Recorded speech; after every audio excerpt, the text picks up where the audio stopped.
Hello दोस्तों, मैं हूं आपका दोस्त एडवोकेट शिवेंद्र प्रताप सिंह। आज हम आपको बताएंगे कि अगर 161 का बयान, 164 का बयान, अर्थात मैं बात कर रहा हूं धारा 64 बीएनएस या फिर 376 आईपीसी के बारे में,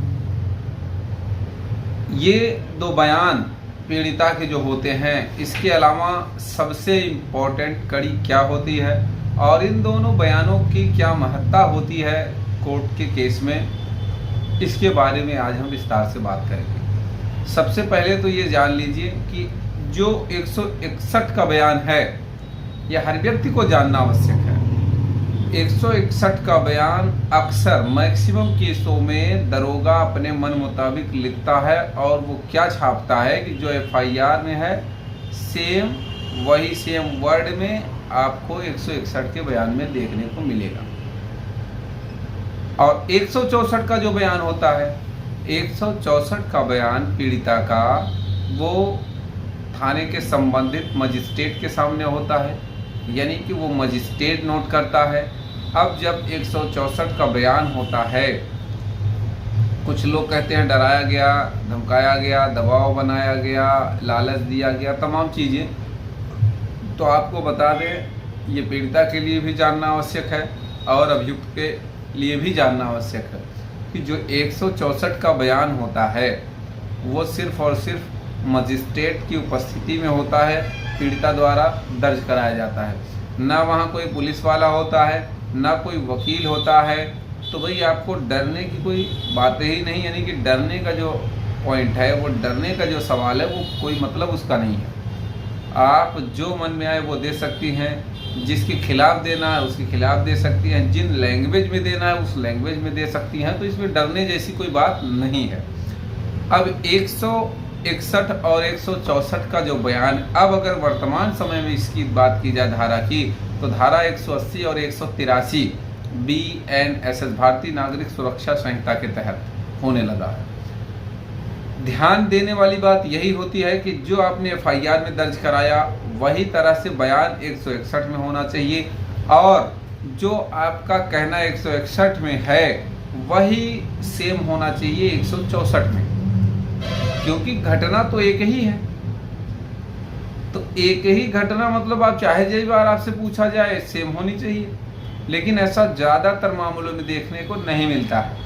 पीड़िता रोज नई कहानी बना लेती है, यानी कि एफआईआर में कोई बात कही है, 161 में कुछ और आ गया, 164 में कुछ आ गया। और जो मैंने बताया इन दोनों बयानों के बाद की सबसे बड़ी कड़ी, जब मुख्य परीक्षा होती है, जब फाइनल बयान होता है पीड़िता का चार्जशीट के बाद, सबनिंग के बाद, उसके बाद उसमें कुछ और चीजें ऐड कर दी जाती हैं पीड़िता के द्वारा।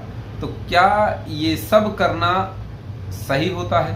क्या इन सब चीज़ों का मतलब होता है? क्या प्रभाव पड़ता है केस पे?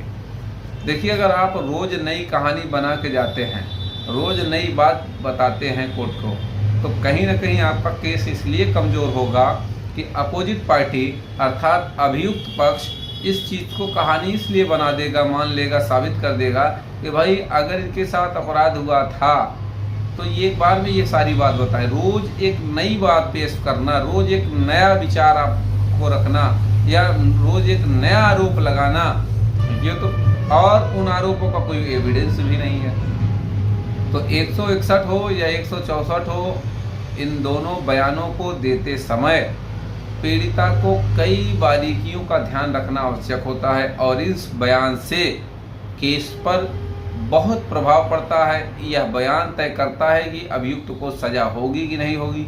यह बयान तय करता है कि अभियुक्त कहीं बाइज्जत बरी तो नहीं हो जाएगा। यह बयान तय करता है कि आपके साथ अपराध हुआ है या नहीं।